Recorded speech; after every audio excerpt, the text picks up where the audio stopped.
देखो मैं ये समझता हूँ कि ये कहानी ये सोच के लिखी कि देखो मीरा हमारी बहन है, बहुत बड़ी आर्टिस्ट है, लेकिन basically this movie is destroying her career and her personal life also.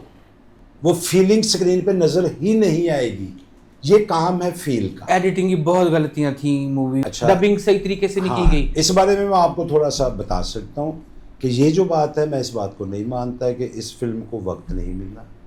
उनका मतलब है कि शान साहब को सारी जिम्मेदारियां नहीं लेनी चाहिए, जिसका काम उसी को साझे, कुछ काम जिसका है वो उन्हीं को ही करने दे। थक गया हूँ मैं बैठ के। मैंने मजा आया जो ये कासिम आपने मुंह के अंदर से जमाइयां ली है ना, यानी कि इनको जमाई आ रही है जबरदस्ती, इनके मुंह इतना खुलना चाहिए था, यानी कि मैं ऐसे पूरा, ये पता कैसे मुंह खोले जमाई।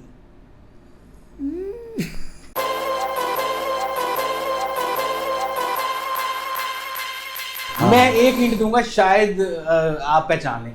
I am so happy, I am so happy. ये क्या है, मुझे भी नहीं पता। एक भी सालगिरह थे यार। आप बताएं कि क्या है आई एम सो हैप्पी। नहीं। नहीं समझ आई? नहीं। साइको मूवी देख ली मैंने कल। ओए अच्छा मीरा। अच्छा तो सर पे हाथ क्यों मार रहे हैं? सर में हाथ इसलिए मार रहा हूँ कि एक तो ज्यादातर लोग जिन्होंने इनका मैंने रिव्यू देखा था ना, मुझे ये पता लगा कि उन्होंने मूवी देखी भी नहीं है, बगैर देखे ही ना उन्होंने थोड़ा बीच में से कोई सीन देखे हैं तो उन्होंने पूरी राय दे दी, क्योंकि कुछ जगह उनकी ज्यादती है। और जो दूसरी बात कि यार मैंने तो ये सोचा कि मैं शान भाई के आगे हाथ जोड़ूं कि शान भाई आप सिर्फ एक्टिंग करें, डायरेक्शन ना करें।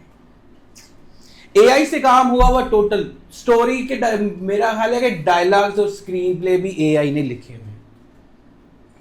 बिल्कुल ऐसे लग रहा था कि जैसे स्कूल या कॉलेज में किसी बच्चे को बेसिक बताकर ना तो प्रोजेक्ट बनाने के लिए दे दिया गया। मैं आई वॉज शॉक्ड कि इन लोगों ने क्या हॉलीवुड की बॉलीवुड की मूवीज नहीं देखी हुई, क्या इनको नहीं पता कि फिल्म की बुनियादी बनावट क्या होती है, किसी किरदार को कैसे पेश करना है, किसी सिचुएशन को कैसे पेश करना है। कोई मतलब साफ पता लग रहा था कि गैर इंसानी काम हुआ है, एआई का काम हुआ है। शान साहब का अपना काम नहीं है, उनकी मसरूफियत इतनी ज्यादा होगी कि वो एआई के सारा म्यूजिक भी एआई से बना हुआ, गानों की शायरी भी एआई से हुई है, कहानी भी एआई से बनी हुई है, और सिचुएशंस भी एआई से बनी हुई है, डायलॉग्स भी एआई से बने हुए हैं, स्क्रीन प्ले भी एआई से बने हुए हैं, आवाजें भी एआई है सारी, कहानी में कहीं कोई रब्त ही नहीं है, और बेतुके डायलॉग्स कि मतलब अभी मैं आपसे मोहब्बत का इतना इजहार कर रहा हूं कि मैं आपको कह रहा हूं कि अपनी सारी जमीन जायदाद मैंने अगले हफ्ते तुम्हारे नाम कर देनी है। और सिर्फ एक काम ये हुआ कि वो मैंने देख लिया, ये तो मैं ये नहीं कह रहा कि तुम बेवफा हो, तुम मुझे धोखा दे रही हो, तुम ये कर रही हो, तुम गलत हो, मैं आपको ये कह रहा हूं कि तुम you are bad, you are psycho, you are mad, what is this. और मैं बार बार रिपीट कर रहा हूं, you are a mad girl, you are mad girl. और देखो मैं ये समझता हूं कि ये कहानी ये सोच के लिखी कि देखो मीरा हमारी बहन है, बहुत बड़ी आर्टिस्ट है, लेकिन basically this movie is destroying her career and her personal life also. कि मीरा के साथ जिंदगी में कोई इंसान अब कभी सीरियस नहीं होगा, जाती हैसियत से भी। अच्छा ये अकेले वाला क्यों बोल रहे हैं? फिल्म मैंने कल देखी। मैं क्या करूं, मैंने वो साइको फिल्म देखी नहीं है, वो इसलिए मैं जरा फॉरेन पार्टिसिपेट नहीं कर रहा जी। इन्होंने बात बिल्कुल सही किया, मीरा को सीरियस नहीं ले, इसलिए मीरा जो अगली फिल्म कर रही है ना, शान डायरेक्ट कर रहा है, कॉमेडी फिल्म है, इंग्लिश के नाम से, ठीक है। मेरी उनसे मीरा हीरोइन, उसके अंदर शान है, और कॉमेडी फिल्म है, शान डायरेक्ट कर रहा है। मेरी उनसे रिक्वेस्ट है कि इंसानों से काम लें, एआई और जिन्नों से काम मत लें। अच्छा देखिए, अच्छा ये इस मौजू पे थोड़ा सा मैं ज़रूर कहना चाहूँगा कि देखिए एआई जो है ना, ये भी एक क्रिएटिव दिमाग है और उन्होंने एक सहूलत पैदा कर दी है। इसकी अहमियत से हम इनकारी मैं तो नहीं, बिल्कुल, लेकिन सामने रिजल्ट है और बेहतरीन है। अब मामला ये है कि कोई भी चीज़ बनती है, डेवलप होती है और उसमें लोग अपने अपने एक सहूलत है ना, उसमें अपने अपने जो प्रोजेक्ट होता है उसमें उससे मदद हासिल करते हैं, एक आसानी आपके लिए पैदा। अगर आप अपनी ही सोच उसके हवाले कर देते हैं कि तू मुझे मेरी सोच को डेवलप कर, बिल्कुल तकमील भी वही करते हैं, उनसे आइडिया लेना है, ठीक है उनसे ना? काम तो नहीं फिर करना। ये है कि भी आइडिया भी क्यों, ये जो क्रिएशन का काम है, वही कह रहा हूँ कि अभी फिर वही बात आ जाएगी, ज़ाहिरी तौर पे तो ये इसी तरह काम होता है, लेकिन क्रिएशन का काम जो है वो रूहानी काम है। उसमें आपको आपकी रूह को उस क्रिएटिव से मांगना पड़ता है।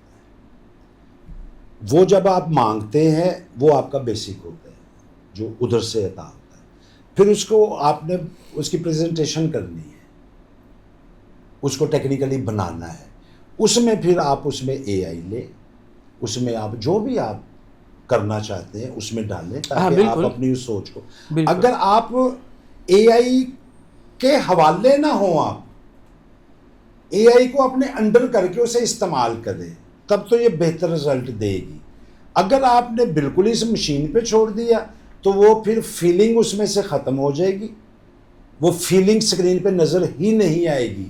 ये काम है फील का। एडिटिंग की बहुत गलतियां थी मूवी में। अच्छा, ये जो टेक्निकल बात कर रहे हैं उसमें ये है कि अगर मैं फिल्म देखता ना तो उसके बारे में कुछ अपनी राय कायम करता, तो जो सुनीत है, जिस तरह आपने एकदम से सर पकड़ ली, और ये तो ठीक है, ये कोताहियाँ उसमें यकीनन सभी कह रहे हैं तो होंगी, और इनको ठीक करना। देखिए, मैं समझता हूँ वो एक मिसाली आर्टिस्ट माँ बाप के बच्चे हैं शान साहब, और एक इंतहाई बेहतरीन अदाकार हैं, डायरेक्टर भी बहुत अच्छे, उनका काम देखा हुआ है। लेकिन ये जो प्रोडक्ट मैंने उनकी देखी है ना, ऐसे लग रहा था एब्रप्टली बनाई गई है, जल्दबाजी में बनाई गई है, इसको तवज्जो से इसकी फिनिशिंग ही नहीं की गई, एडिटिंग नहीं की गई, अच्छा, डबिंग सही तरीके से नहीं की गई। इस बारे में मैं आपको थोड़ा सा बता सकता हूँ कि ये जो बात है, मैं इस बात को नहीं मानता है कि इस फिल्म को वक्त नहीं मिला, इस फिल्म को इन्वेस्टमेंट नहीं मिली, इस फिल्म को फ़िक्र नहीं मिली, इस फिल्म को सजाने का मौका नहीं मिला,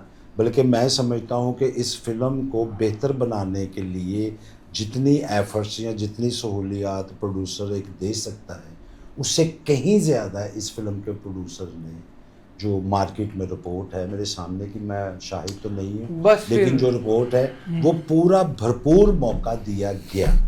अब मैं मजमूई तौर पे इस पे बात कर सकता हूँ कि देखिए, मैं भी सबको जानता हूँ, हम एक दूसरे को जानते हैं, उनके नेचर्स को भी जानते हैं। मैं ये नहीं कहता सब अच्छे हैं, बेहतरीन काम करते हैं, कोई भी ये नहीं चाहता, चूँकि हर प्रोजेक्ट जो होता है ना वो एक बेबी की तरह होता है, ठीक है, और उसको जन्म देने वाला जो उसका माँ बाप होता है वो कभी भी नहीं चाहता कि मेरा बच्चा, मेरी औलाद ख़राब हो।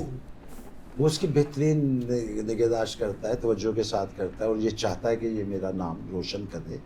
लेकिन अब ये कोई बात बंदा गारंटी नहीं दे सकता कि भी ये बड़ा होकर लायक निकले या नालायक निकलेगा। बाज़ दफ़ा बहुत से नालायक बच्चे एक ऐसा लायकी का काम करते हैं कि अपनी कुलों को ताप जाते हैं। बाज़ दफ़ा बहुत लायक बच्चे एक ऐसी नालायकी करते हैं कि वो सब कुछ ही डुबो देते हैं। ये अब आगे की बात है, लेकिन यहाँ पे ये जो कोई काम है इसके कुछ कवानीन असूल हैं। उसमें ये है कि शान साहब बहुत क्रिएटिव आदमी हैं, उनके एक्सपीरियंस का कोई लाजवाब है, बहुत बड़ा एक्सपीरियंस है वो इस लिहाज से मैं बात कर रहा हूँ कि उनका जिस फैमिली के साथ ताल्लुक है, बेशक स्कूल है, वो पूरा जोड़ रहा है, इदारा है, बाकायदा एक स्कूल है, एक अदारा है, ठीक है, और हमें उनसे बहुत सारी तवक्कुआत वाबस्ता होती है। फिर अल्लाह पाक ने उन्हें एक सुपरस्टार बनाया, इसीलिए जब वो तवक्कुआत पे बंदा पूरा नहीं उतरता तो उस वजह से थोड़ी सी दुखते दिल के साथ बात करते हैं। अच्छा, मैं अब ये तो नहीं कहूँगा कि शान साहब को क्या, मैं आपको वो प्रिंसिपल बताता हूँ जो इस काम के साथ लगे जुड़े हुए हैं, जो हमारे बड़ों ने, जिनमें शान साहब के वालिद साहब भी हैं, रियाज शाही साहब, कि वो ये उन्हीं लोगों के बनाए हुए या उन जैसे उस्ताद लोगों के बनाए हुए कानून है जो बाकायदा इसका रिजल्ट दे के तय कर दिए गए। उसमें सबसे बड़ा कानून है कि इसमें अकले कुल कोई नहीं है। अगर अकले कुल है तो वो लिख के दे गारंटी के साथ कि भाई ये इन्वेस्टमेंट करे, उससे इतनी ला के दूँगा वापस, ये कोई नहीं लिख के देता। लेकिन हमारे सीनियर्स में ऐसे भी माई के लाल पैदा हुए जिन्होंने ये लिख के पहले दिया। जैसे कि मैं मिसाल के तौर पे बहुत सारे डायरेक्टर्स जिन्होंने प्रोजेक्ट कि यार ये इंशाअल्लाह ताला 100% तो हुआ ऐसा। हज़ीर कादरी साहब एक हमारे पास एक ऐसा नाम है कि उनके सुना है कि 3 कलम होते थे, एक सिल्वर जुबली, एक गोल्डन जुबली और एक प्लेटिनम जुबली। वो कहते थे कौन सी फिल्म चाहिए, 50 हफ्ते चलने वाली, 100 हफ्ते चलने वाली या 200 हफ्ता चलने। प्रोड्यूसर कहता था जी मुझे 100 हफ्ता चलने वाली, तो वो कलम निकालते थे 100 हफ्ता चलने वाली, उससे फिल्म लिख के दे, वो 100 हफ्ता चलती थी। 200 हफ्ते का कहा तो 200 हफ्ते। ये भी सिलसिला देखने को आया, ये एक्सपीरियंस, चूँकि ये क्रिएटिव है, वो देता है। अब ये है कि ये अकेले बंदे का काम नहीं, ये टीम वर्क है। कल्ला बंदा या कबर चुंदा या वाशरूम चुंदा है, फिल्म में टीम काम करती है। और जब कोई भी बंदा हो वो अकेले कुल बन के करेगा ना तो वो रह जाएगा, मार खाएगा। उसकी वजह क्या है, ये बात थोड़ी सी लंबी, कोई बात नहीं, हमारा मौजू है। वो ये है कि असद बुखारी साहब हमारे एक बड़े ही मशहूर फनकार हैं, जो प्रोड्यूसर भी हैं, डायरेक्टर भी हैं, राइटर भी है और हीरो भी और विलन भी। उनके साथ एक फिल्म में काम करते हुए अल्लाह पाक उन्हें जन्नत फिरदौस में जगह था। फिल्म हमारे लिए बहुत बड़ी मशले रात है, सैयद बादशाह। तो वो बुखारी साहब के साथ एक मैं फ़िल्म कर रहा था, तो मैंने उनसे पूछा, मैंने कहा शाह जी कुछ हमें भी ये नायत कर दें, को हमारी झोली में भी मोती डाल दें, कुछ अपने एक्सपीरियंस की कोई ऐसी बात दे दें कि जो हमें इस सफ़र में काम आए। तो वो हंसे करे, यार हसन बड़े अरसे बाद किसी ने जी गल पूछी है, लिहाजा मैं तेन वो गल दसना जी मेरे उस्ताद ने दसी। मैंने पूछा, फिर वो कहने लगे आपको पता मेरे उस्ताद कौन है? मैंने बड़ा ज़हन पे जोर डाला लेकिन मुझे याद ना आया, मेरे इल्म में नहीं था। मैंने कहा नहीं आप बता दीजिए। उन्होंने कहा अजमल खान साहब, जो हीर रांझा में कैदों का रोल किया, एक बहुत बड़ी यूनिवर्सिटी है हमारे लिए, और ये उनका भी कभी जिक्र करेंगे तो फिर उनके बारे में मैं गोशगुजार करूँगा। बहरहाल उन्होंने मुझे ये बात बताई, उन्होंने यही बात बताई कि एज एन एक्टर के भी डायरेक्टर दी मन के चलना है, डायरेक्टर मिट्टी का भी होवे ना ओदी गल मननी। अब यहाँ पे एक सवाल पैदा होता है कि यार अगर कोई मिट्टी का भी डायरेक्टर है तो वो अगर गलत भी कह रहे हैं मैं मान लवा, मैनू उसलिए नहीं समझ आ रही या वो उस तरह नहीं कह रहे हैं तो मैं मान लवा। मैंने ये सवाल किया, उन्होंने कहा हाँ आप उसी की बात माने। तो मैंने कहा वो ख़राब हो जाए, कहते यही तो एक पॉइंट है, उसे समझ नहीं आ रही, आपको समझ आ गई वो जो कहना चाह रहा है, उसकी अप्रोच को समझ रहे हैं? हाँ समझ रहा हूँ। तो फिर अगर वो गलत भी कह रहा है, अब ये आपकी ड्यूटी है, आपने भी तो पैसे लेने हैं आपने, क्योंकि एक्टर जो है ना, एक्टर के पैसे क्यों ज़्यादा होते हैं? एक तो ये कि स्क्रीन वैल्यू इसकी होती है, दूसरा ये कि एक्टिंग एक ऐसी जॉब है जहाँ पे आपने सबको प्रेजेंट करना है। यानी कि प्रोड्यूसर के पैसे जब लग जाते हैं, राइटर कहानी लिख लेता है, डायरेक्टर यानी कि आर्ट डायरेक्टर सेट लगा देता है, फ्लोर बुक हो जाते हैं, सिंगिंग हो जाती है, लाइटों वालों ने लाइटें जला दी, कैमरे वाले ने भी कैमरा, सबका जब हर चीज़ का जोर लग जाता है ना, सब अपना काम ऑन कर देते हैं, फिर एक्टर का काम शुरू होता है। शॉट जब आप लेते हैं, ये सारे अरेंजमेंट्स करते हैं ना, अब हम आके बैठते हैं तो अब हमारा काम शुरू हुआ। अब सारे काम को मैंने रजिस्टर्ड करवाना है अगर मैं एक्टर हूं, सबकी मेहनत को, सबके लगे हुए वक्त को और पैसे को, ये मेरी ड्यूटी है। अगर मैं इस काबिल नहीं हूं, उनकी सारी मेहनत को या तो मैं पानी फेर दूंगा शॉट दे के, या उनकी सारी मेहनत को भर ले आऊंगा। ये इतनी सख्त ड्यूटी है एक्टर की। अगर मैं सारा काम ही अपनी मर्जी से करूंगा तो अगर मेरे पास 10 फिल्में हैं तो 10 फिल्मों में एक जैसी ही बेवकूफ़ियाँ करता रहूँगा, क्योंकि मैं सिर्फ अपनी मर्जी से कर रहा हूँ। जब मैं 10 बंदों की सुनूंगा ना तो अलग-अलग करेक्टराइजेशन हो जाएगी। आपने कुछ करेक्टर सोचा हुआ, आपने कुछ सोचा हुआ है, उन्होंने कुछ सोचा हुआ है। अब ये मेरी ड्यूटी है कि मैं उनकी अप्रोच को खुद प्रेजेंट। अब फॉर एग्जाम्पल कि एक डायलॉग मैं बोल लूँ, रट्टा का मुल नहीं पहना, एक डायलॉग दिलीप कुमार ने बोल देता थे, मेरी माँ मर गई पारो, वो आज तक कन्ना चोने निकल रहे हैं। ये फर्क होता है, ये खूबसूरती होती है। तो इसलिए डायरेक्टर ने सबकी मेहनत को, इसी तरह इसका भी काम है, राइटर का भी काम है, जब आप किसी की टीम की नहीं सुनेंगे, किसी के मशवरे नहीं लेंगे, उस पर डिस्कस नहीं करेंगे, फाइनल आपने करना है, लेकिन आप हठधर्मी का मुजाहरा नहीं करें। मिसाल के तौर पे एक गाना है इंडिया का, अपलम अपलम चपलम, ऐसा है ना, ये राज कपूर साहब की किसी फिल्म का है। मैं उनके इंटरव्यू में ये बात सुन रहा था, वो वाकया मैं शेयर करना चाहता हूँ। अब राज कपूर साहब के डायरेक्टर होने में किसी को शक तो नहीं, उनके क्रिएटिव होने पे किसी को शक तो नहीं, एक बहुत बड़ा नाम है जिन्होंने साबित करके दिया। वो ये गाना बनवा रहे थे ऑफिस अपने में, ऑफिस उनका ये था कि ऊपर ये ऑफिस था, 7 सीढ़ियाँ उतरती थी, जो नक्शा वो बता रहे, सामने किचन है और चाय वाय किचन से आ रही है, और 2 दिनों से बहस चल रही है कि गाने की तर्ज बन गई हुई है, सब कंप्लीट हो गया हुआ। राज कपूर साहब के जहन में यार ये अपलन चपलन पब्लिक की ज़बान पे लफ्ज़ चढ़ेगा कि नहीं चढ़ेगा। अब उसका अल्टरनेटिव भी वो देख रहे हैं, लेकिन कोई लफ्ज़ इतना ज़बरदस्त नहीं आ रहा जैसे मौसीकियत में पूरा नहीं आ रहा, वो पूरा भी आ रहा है, लेकिन ये इस तरह नहीं वाज़िया हो रहा, या जो एक रिदम या एक गाना या तर्ज बनी रचा हुआ ये।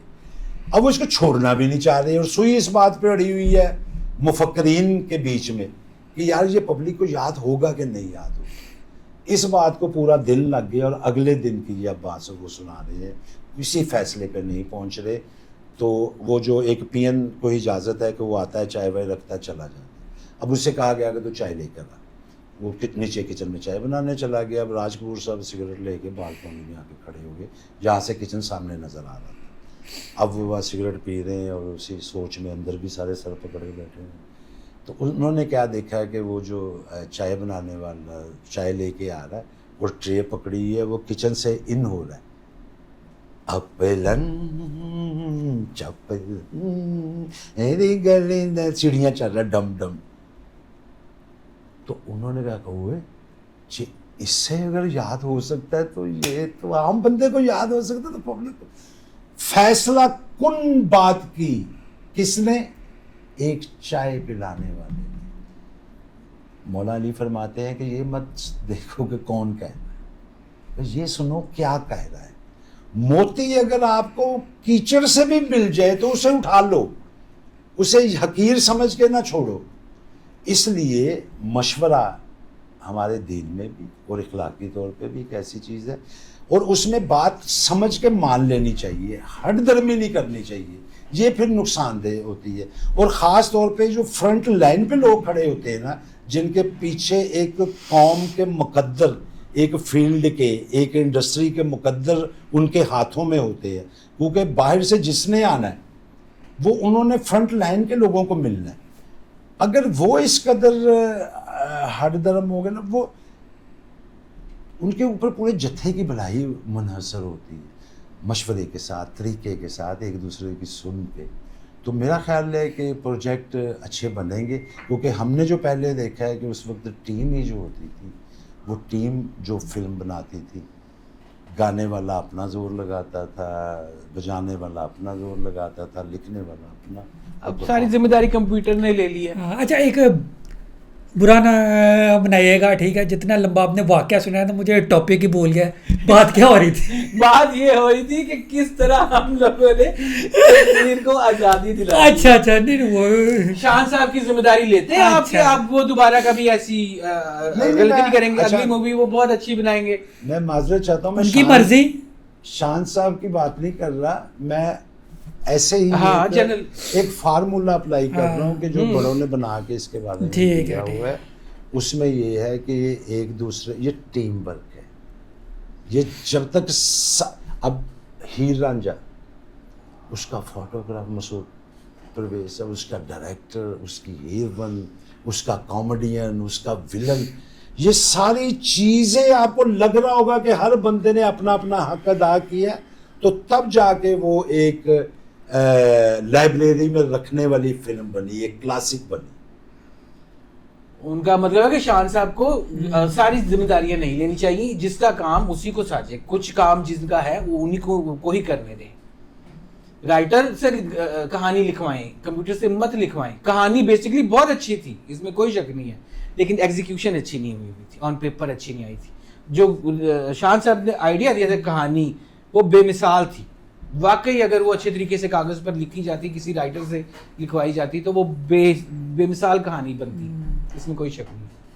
एग्जीक्यूशन अच्छी नहीं थी। तो आप कोई छुरी मारना चाहेंगे मुझे, या मैं नाज़रीन नहीं खत्म करें बस। बहुत शुक्रिया आज के लिए। थक गया हूँ मैं बैठ के। मैंने मजा आया जो ये कासिम आपने मुंह के अंदर से जमाइयां ली है ना, यानी कि इनको जमाई आ रही है जबरदस्ती, यानी कि मुंह इतना खुलना चाहिए था, यानी कि मैं ऐसे पूरा, ये पता कैसे मुंह खोले जमाई।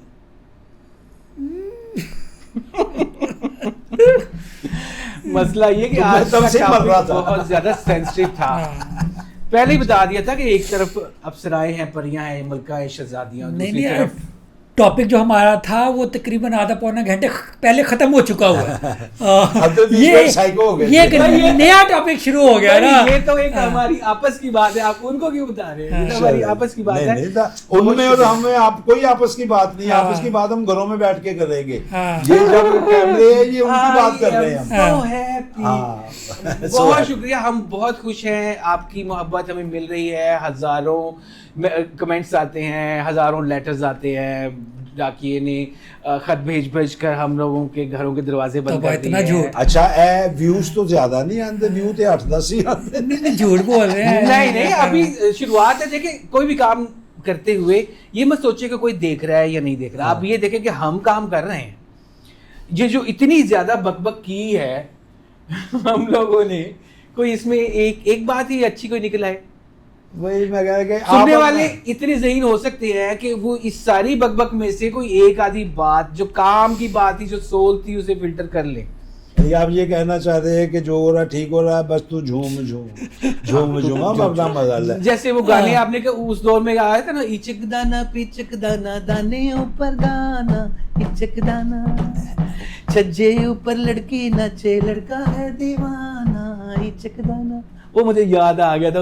नया काम छड़ के ना शुरू कर रही। सिंगर है, ये सिंगर है। आपने इनके गाने वीडियोस देखी हुई? यार ये तो छुपे हुए रुस्तम लग रहे हैं। वीडियो सॉन्ग्स बनाए हुए हैं इन्होंने। नहीं वो तो गाते हुए सुन के मैं हैरान हुआ हूँ। ये तो नहीं, ये तो गाना ही इतना मीठा है। तो वो उस वक्त आपने जब वो यही गाना तुसी मैनू दियो, जो मैं तर्ज ना बदल दिया तो मैनू फड़ लेना। ये आपके जुबाने मुबारक से। ये पहले सिंगर है, ये वकील और ये होस्ट तो बाद में बने, पहले सिंगर है ये।